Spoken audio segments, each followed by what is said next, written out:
Hi, everybody, and welcome to Royal Lighthouse. Today, I was reading in the Word of God from Deuteronomy 1. In these verses, Moses is encouraging the Israelites to take possession of their land, not to be afraid and not to be discouraged. Believe it or not, God has allocated to you a piece of land. This is a promise that God made to Abraham, to Jacob, and to Isaac, that you have been allocated a piece of land flowing with milk and honey. Now, where is your piece of land? Now, in this day and age, we may not have physical land that God has given to us, but there may be a representation of land. For example, it might be your job, it might be your business, it might be your place of ministry. Okay?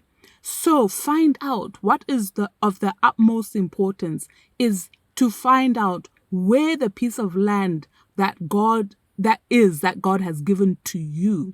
For example, Abraham had to leave his homeland to go to Canaan, where this is where God said he should settle, a promised land filled with milk and honey.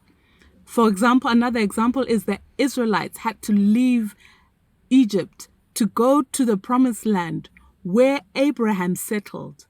This was their promised land, a land filled with milk and honey, a promised land for them. Find out from God before you go anywhere.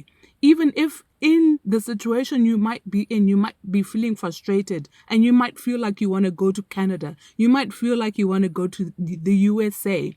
What's important, it doesn't matter where it is, but what is important is that the piece of land that God has allocated to you and to your family?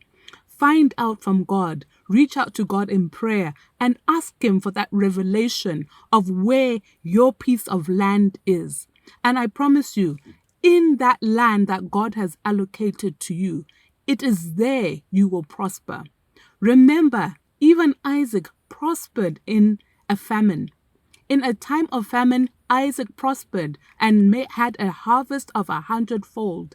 Why? Because it was the land that God allocated to him and to his family. So it is my encouragement to you today. Go and take possession of the land that God has allocated to you. Do not be afraid and do not be discouraged. I hope that's an encouragement to someone today. Until next time.